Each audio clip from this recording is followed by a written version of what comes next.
യേശുവിൽ ഏറ്റവും അനുഗ്രഹീതരായ പ്രിയപ്പെട്ടവരെ, ഏറ്റവും നല്ല അനുഗ്രഹത്തിൻ്റെ നിമിഷങ്ങളായിരിക്കട്ടെ ഈ പ്രാർത്ഥിക്കുന്ന, ദൈവവചനം കേൾക്കുന്ന ഈ സമയം. ദൈവമൊരുക്കിയ ഈ നല്ല സമയത്തിന് നന്ദി പറഞ്ഞ് ഒരു നിമിഷം പ്രാർത്ഥിക്കാം. കർത്താവേ, അങ്ങയുടെ വചനം കേൾക്കുന്ന ഓരോ വ്യക്തികളെയും ഓരോ കുടുംബങ്ങളെയും ഇപ്പോൾ സമർപ്പിക്കുന്നു. അവരുടെ നിയോഗങ്ങൾ, ആവശ്യങ്ങളെല്ലാം സമർപ്പിച്ച് പ്രാർത്ഥിക്കുന്നു.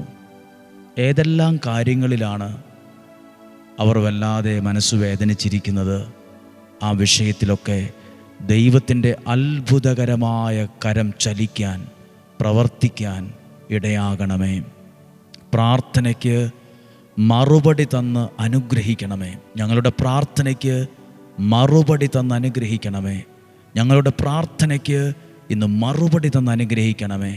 ഇന്ന് കേൾക്കുന്ന വചനം ഞങ്ങൾക്കൊരു അനുഭവമായി മാറണമേ. ഇത് ആർക്കൊക്കെ അയച്ചു കൊടുക്കുന്നോ, ആർക്കൊക്കെ അയച്ചു കൊടുത്തിട്ടുണ്ടോ, ആരൊക്കെ ഈ വചനം സ്വീകരിക്കുന്നുവോ, അവരുടെ എല്ലാ ജീവിതത്തിൽ നല്ലൊരു മറക്കാനാകാത്തൊരു ദൈവാനുഭവം തന്നെ ഉണ്ടാകാൻ ഇടവരട്ടെ. നിങ്ങൾക്കെല്ലാവർക്കും വേണ്ടി പ്രാർത്ഥിക്കുന്നു. പ്രാർത്ഥനയോടെ ഈ വചനം നമുക്ക് കേൾക്കാം. ദാനിയേലിൻ്റെ പുസ്തകം 6-ാം അധ്യായം 16-ാമത്തെ വാക്യം വായിക്കുകയാണ്. ദാനിയേലിനെ സിംഹക്കുഴിയിലിടുന്നൊരു ഭാഗം വായിക്കുകയാണ്. 6-ാം അധ്യായം 16-ാമത്തെ വാക്യം. രാജാവ് കൽപ്പിച്ചതനുസരിച്ച് ദാനിയേലിനെ കൊണ്ടുവന്ന് സിംഹങ്ങളുടെ കുഴിയിലേക്ക് എറിഞ്ഞു. രാജാവ് ദാനിയേലിനോട് പറഞ്ഞു, നീ നിരന്തരം സേവിക്കുന്ന നിൻ്റെ ദൈവം നിന്നെ രക്ഷിക്കട്ടെ. 17-ാമത്തെ വാക്യം. ദാനിയേലിനെക്കുറിച്ചുള്ള വിധിക്ക് മാറ്റം വരാതിരിക്കാൻ കുഴി ഒരു കല്ലുകൊണ്ട് അടയ്ക്കുകയും രാജാവിൻ്റെയും പ്രഭുക്കന്മാരുടെയും മോതിരങ്ങൾ കൊണ്ട് അതിനെ മുദ്ര വയ്ക്കുകയും ചെയ്തു. ഇത് വായിക്കുമ്പോൾ മനുഷ്യനെ തിന്നാൻ ശക്തിയുള്ള, വലിച്ചു കീറാൻ ശക്തിയുള്ള സിംഹത്തിൻ്റെ കുഴിയിലേക്ക് ഇട്ടുവെന്നല്ല, ദാനിയേലിനെ എറിഞ്ഞു എന്നാണ്. ഈ സിംഹക്കുഴിക്കൊരു പ്രത്യേകതയുണ്ട്. പ്രത്യേകത ഇതാണ്, അത് പലരും തകർന്ന് തരിപ്പണമായ ഒരു കുഴിയാണ്. പലരും ഇതുപോലെ സിംഹക്കുഴിയിൽ ഈ രാജാവ് ഇട്ടിട്ട് അവരുടെ എല്ല് പോലൊരു പൊടി പോലും കെട്ടിയിട്ടില്ല. പലരും ഒന്നും അല്ലാതായിപ്പോയൊരു കുഴിയാണ്.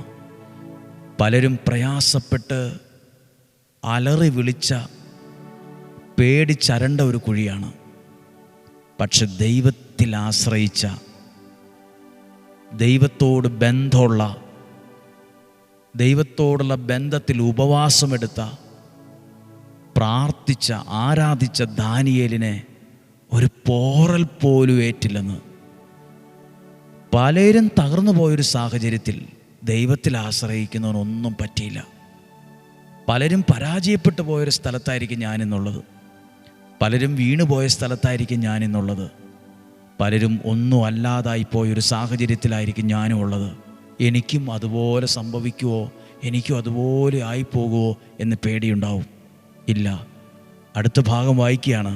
6-ാം അധ്യായം 23-ാം വാക്യത്തിൻ്റെ അവസാനം എഴുതിയിട്ടുണ്ട്, തൻ്റെ ദൈവത്തിൽ ആശ്രയിച്ചിരുന്നത് കൊണ്ട് അവന് ഒരു പോറൽ പോലും ഏറ്റതായി കണ്ടില്ല. ഒരു പ്രത്യേക കാരണം പറഞ്ഞു കേട്ടോ.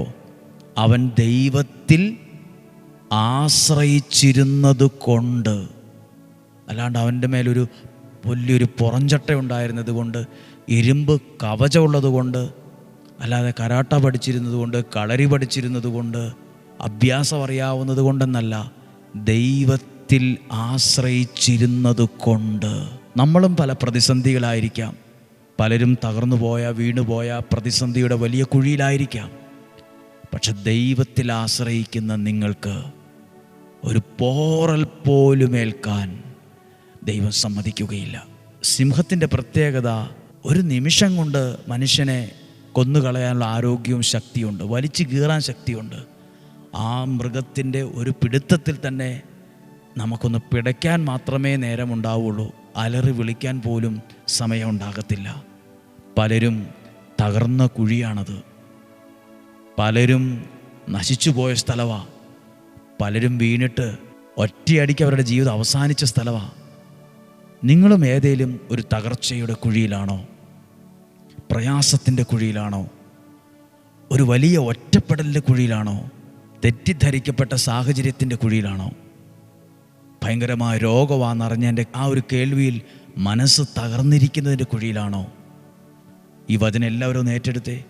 പലരും നശിച്ചു പോയ കുഴിയായിരിക്കും, നമ്മളെ എടുത്തെറിഞ്ഞ കുഴിയായിരിക്കും, നമ്മളെ എല്ലാവിധത്തിലും ഒറ്റപ്പെടുത്തിയ കുഴിയായിരിക്കും, ഒരാൾ പോലും സപ്പോർട്ടില്ലാത്ത ഒരു സാഹചര്യമായിരിക്കും, നാല് ചുറ്റും പ്രതിസന്ധികളുടെ കുഴിയായിരിക്കും. പക്ഷെ ദൈവത്തിൽ ആശ്രയിക്കുന്നവരോട് പറയാനുള്ള ദൂതാണിത്. ദാനിയേൽ തൻ്റെ ദൈവമായ കർത്താവിൽ ആശ്രയിച്ചിരുന്നത് കൊണ്ട് അവന് ഒരു പോറൽ പോലും ഏറ്റതായി കണ്ടില്ല.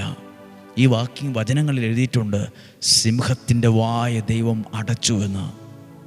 പ്രിയപ്പെട്ടവരെ, എന്തെല്ലാം പ്രശ്നങ്ങളുടെയോ പ്രതിസന്ധികളുടെയോ വെല്ലുവിളികളുടേതോ ആരോപണത്തിൻ്റെയോ ഒക്കെ പ്രശ്നം നമ്മുടെ മുമ്പിലുണ്ടെങ്കിലും നിങ്ങൾ ശാന്തമായി ദൈവത്തിൽ ഇങ്ങനെ പറ, ഞാൻ ദൈവത്തിൽ ആശ്രയിക്കുന്നു, ഇന്നും ജീവിക്കുന്ന ദൈവത്തിൽ ഞാൻ ആശ്രയിക്കുന്നു, ഇന്നും ജീവിക്കുന്ന ദൈവത്തിൽ ഞാൻ ആശ്രയിക്കുന്നു, ഇതൊരു പ്രാർത്ഥനയാണ്. ദൈവത്തിൽ ആശ്രയിക്കുന്നവൻ നശിച്ചു പോകാൻ ദൈവം സമ്മതിക്കുകയില്ല. ദൈവത്തിൽ ആശ്രയിക്കുന്നവൻ തകർന്നു പോകാൻ ദൈവം സമ്മതിക്കുകയില്ലെന്നുള്ളതിൻ്റെ ഏറ്റവും വലിയ തെളിവാണിത്. ദൈവത്തിൽ ആശ്രയിക്കുന്നവൻ ലജ്ജിച്ചു പോകാൻ ഇടവരികയില്ല. ദൈവത്തിൽ ആശ്രയിക്കുന്നവൻ പരാജയപ്പെട്ട് മറിഞ്ഞു വീഴാൻ സമ്മതിക്കുകയില്ല. തെളിവാണത്. എല്ലാവരും ഇന്ന് പ്രാർത്ഥിക്കാൻ കഴിഞ്ഞ് ഈ വചനം കേൾക്കുമ്പോൾ കുഞ്ഞുങ്ങൾ പ്രാർത്ഥിച്ച്, യുവതി യുവാക്കൾ പ്രാർത്ഥിച്ച്, മാതാപിതാക്കൾ പ്രാർത്ഥിച്ച്, രോഗികൾ പ്രാർത്ഥിച്ച്, ഞാൻ ദൈവത്തിൽ ആശ്രയിക്കുന്നു, ഇന്നും ജീവിക്കുന്ന സർവശക്തനായ ദൈവത്തിൽ ഞാനും എൻ്റെ കുടുംബവും ആശ്രയിക്കുന്നു, ഞാനും എൻ്റെ കുടുംബവും വിശ്വസിച്ച് ആശ്രയിക്കുന്നു. പ്രശ്നങ്ങളുടെ കുഴിയിലും പ്രതിസന്ധിയുടെ കുഴിയിലും സിംഹക്കുഴിയിലും ദാനിയേൽ ദൈവത്തിൽ ആശ്രയിച്ചു എന്ന്. എനിക്ക് ഈ ഗതി വന്നല്ലോ, എനിക്ക് ഈ സാഹചര്യം ഉണ്ടായല്ലോ, എന്നെ അങ്ങോട്ട് കൊന്നുകളയാൻ പാടില്ലായിരുന്നോ, സ്വയം ശപിക്കുകയോ പ്രാകുകയോ അല്ല ചെയ്തത്. പ്രശ്നങ്ങളും പ്രതിസന്ധികളും വരുമ്പോൾ മനുഷ്യരായ ചിലപ്പോൾ നമ്മൾ പ്രാകിപ്പോവും, ശപിച്ചു പോവും. എന്തിനാ എനിക്കിങ്ങനെ ജീവിതം തന്നത്? മരിച്ചു പോയാൽ മതിയായിരുന്നു, എന്തെങ്കിലും അപകടം പറ്റി മരിച്ചു പോയാൽ മതിയായിരുന്നു എന്ന് ചിന്തിക്കുന്നവരുണ്ട്. പെട്ടെന്ന് മരിച്ചു പോയാൽ മതിയായിരുന്നു എന്ന് പറയുന്നവരുണ്ട്. വിഷമം കൊണ്ട് പറയുന്നതാ, ഉള്ളിത്തട്ടി പറയുന്നതൊന്നുമല്ല. ചില ഭാരം, ചില പ്രതിസന്ധികളുടെ ഒത്ത നടുവിൽ പറഞ്ഞു പോകുന്നതാണ്. ഈ വചനം സ്വീകരിച്ച് എന്നെ കേൾക്കുന്ന നിങ്ങൾ ചിലരെങ്കിലും ചില പ്രയാസത്തിൻ്റെ ഒത്ത നടുക്കത്തെ കുഴിയിലാണ്. ദൈവത്തിലാണോ ആശ്രയിച്ച് നിൽക്കുന്നത്? ദൈവത്തിലാണോ ആശ്രയിച്ച് നിൽക്കുന്നത്? മനസ്സുകൊണ്ട് വിശ്വസിച്ച് പറ, ഇന്നും ജീവിക്കുന്ന ദൈവത്തിൽ ഞാൻ വിശ്വസിക്കുകയും ആശ്രയിക്കുകയും ചെയ്യുന്നു. ഒരു പോറൽ പോലും ഏറ്റതായി കണ്ടില്ല. ഒരു സിംഹത്തിന് ഒരു മനുഷ്യൻ്റെ വിരലിനോളം അത്രയും നീളമുള്ള നഖമുണ്ട്, പല്ലുണ്ട്, ഒരു പിടുത്തത്തിനില്ല, ഒരു മാന്തലിനില്ല, അതിനുമ്പ് തീരും, അതിന് ഒന്ന് പിടയ്ക്കാനേ ഉള്ളൂ. എന്നിട്ടും ഒരു പോറൽ പോലും ഏൽപ്പിക്കാൻ ആ സിംഹത്തിന് കഴിഞ്ഞില്ല. നമ്മുടെ മുമ്പിൽ നിൽക്കുന്ന പ്രശ്നവും പ്രതിസന്ധിയും എത്ര വലുതും എത്ര ശക്തിയുള്ളതാകട്ടെ, ഞാൻ നിങ്ങൾ വിശ്വസിക്കുന്നത് ഈ ലോകത്തെ സൃഷ്ടിച്ച് പരിപാലിക്കുന്ന സർവശക്തനായ ദൈവത്തിലാണ്. ആ ദൈവത്തിനറിയാം ഒരു പോറൽ പോലും ഏൽക്കാതെ നിങ്ങളെ സൂക്ഷിക്കാൻ. നിങ്ങളുടെ മക്കൾ കോളേജിൽ, ഹോസ്റ്റലിൽ, ദൂരദേശത്ത്, സ്കൂളിലൊക്കെ പഠിക്കുമ്പോൾ അവിടെ പ്രശ്നമുണ്ട്, പ്രതിസന്ധിയുണ്ട്, മദ്യത്തിൻ്റെ, മയക്കുമരുന്നിൻ്റെ, കൂട്ടുകെട്ടിൻ്റെ ഒക്കെ പ്രയാസങ്ങളൊക്കെ ഉണ്ടാകും. ചീത്ത കൂട്ടുകെട്ട് കാണും. ദൈവമേ, എൻ്റെ പിള്ളേർ നഷ്ടപ്പെട്ടു പോകുമോ, നശിച്ചു പോകുമോ? ഒരു പോറൽ പോലും ഏൽക്കാൻ എന്നെ കേൾക്കുന്ന മാതാപിതാക്കൾ അവിടെ കുഞ്ഞുങ്ങളെ പറഞ്ഞു പഠിപ്പിക്കേണ്ട പ്രാർത്ഥനയാണ്, ഞാൻ ദൈവത്തിൽ ആശ്രയിക്കുന്നു. എവിടെ ചെന്നാലും, ഏത് കുഴിയിലായാലും, ഏത് കൂട്ടുകെട്ട് വന്നാലും, എങ്ങനെയുള്ള ആളുകളുണ്ടെങ്കിലും, ഏത് നാട്ടിലായാലും, ഏത് ദേശത്തിലായാലും, എവിടെയായാലും ഒരു പോറൽ പോലും ഏൽക്കാൻ ദൈവം സമ്മതിക്കുകയില്ല. പ്രാർത്ഥിക്കുവാണ്. കർത്താവേ, ഈ വചനം ഒരു പ്രാർത്ഥന പോലെയാണ് പങ്കുവച്ചത്. ഇതൊരു അനുഗ്രഹമുള്ള വചനമാണ്. ഈ വചനത്തിലൂടെ ഞങ്ങൾ വിശ്വസിക്കുകയാണ്, ഞങ്ങൾ ആശ്രയിക്കുകയാണ്. ഞങ്ങൾക്ക് നല്ലത് വരും. ഇന്ന് വചനത്തിലൂടെ പ്രാർത്ഥിക്കുന്ന സകലരെയും അനുഗ്രഹിക്കുന്നു. ഈ വചനം കേൾക്കുന്ന സകല കുടുംബങ്ങളെ അനുഗ്രഹിച്ച് പ്രാർത്ഥിക്കുന്നു. സകല മാതാപിതാക്കളെയും രോഗികളെയും അനുഗ്രഹിച്ച് പ്രാർത്ഥിക്കുന്നു. കുഞ്ഞുങ്ങളെ അനുഗ്രഹിച്ച് പ്രാർത്ഥിക്കുന്നു. വിധവകളായിട്ടുള്ളവർക്ക് വേണ്ടി പ്രാർത്ഥിക്കുന്നു. ഗർഭിണികളായ ആൾക്കാർക്ക് വേണ്ടി പ്രാർത്ഥിക്കുന്നു. എല്ലാവരെയും ഓർത്ത് പ്രാർത്ഥിക്കുക. നമ്മുടെ കർത്താവ് ഈശോ മിശിഹായുടെ കൃപയും പിതാവായ ദൈവത്തിൻ്റെ സ്നേഹവും പരിശുദ്ധാത്മാവിൻ്റെ സഹവാസവും നിങ്ങളോട് കൂടെ ഉണ്ടായിരിക്കട്ടെ. ഞങ്ങളുടെ കുടുംബത്തിൽ, യാത്രകളിൽ, തീരുമാനത്തിൽ, വിവാഹപ്രായമായിട്ടും വിവാഹം നടന്നിട്ടില്ലാത്തവർ, വിവാഹം കഴിഞ്ഞു കുഞ്ഞുങ്ങളില്ലാതെ ഭാരപ്പെടുന്നവർ, രോഗപീഠകളെ ഓർത്ത് വിഷമിക്കുന്നവർ, ക്യാൻസർ രോഗത്തിലൂടെ ആ രോഗത്തിൻ്റെ വിഷമങ്ങളിലൂടെ കടന്നു പോകുന്നവർ, ഹൃദയ സംബന്ധമായ രോഗകാരണം കൊണ്ട് വിഷമത്തിലൂടെ കടന്നു പോകുന്നവർ, കിഡ്നി സംബന്ധമായ രോഗകാരണങ്ങൾ കൊണ്ട് വിഷമത്തിലൂടെ കടന്നു പോകുന്നവർ, ഡയാലിസിസിന് വിധേയമായി കൊണ്ടിരിക്കുന്നവർ, എല്ലാവരെയും ഓർത്ത് ഞങ്ങൾ പ്രാർത്ഥിക്കുന്നു. ദൈവീക സംരക്ഷണയിൽ ഏൽപ്പിച്ചു തന്നുകൊണ്ട് പ്രാർത്ഥിക്കുന്നു. ഒരു പോറൽ പോലും ഏൽക്കാൻ സമ്മതിക്കത്തില്ല. ഇന്നും ജീവിക്കുന്ന യേശുവിൻ നാമത്തിൽ ഏൽപ്പിക്കുന്നു. രോഗങ്ങൾ, അപകടങ്ങൾ, ദുർമരണങ്ങൾ, മൂപ്പെത്താത്ത മരണം മാറിപ്പോകട്ടെ. ദീർഘായുസ്സും ആരോഗ്യം ഉണ്ടാകട്ടെ. ചതിയിൽ നിന്നും വഞ്ചനയിൽ നിന്നും മന്ത്രവാദ കൂടോത്ര ക്ഷുദ്രപ്രയോഗങ്ങളിൽ നിന്നും ഞങ്ങളെ ഉള്ളം കയ്യിൽ എന്ന പോലെ പൊതിഞ്ഞ് സൂക്ഷിക്കണമേ. പ്രിയപ്പെട്ടവരെ, ഇന്ന് വൈകുന്നേരം 6:15 വിശുദ്ധ യൂദാശ്ലീഹായുടെ മാധ്യസ്ഥതയിൽ നൊവേന ചൊല്ലി പ്രാർത്ഥിക്കുന്നുണ്ട്.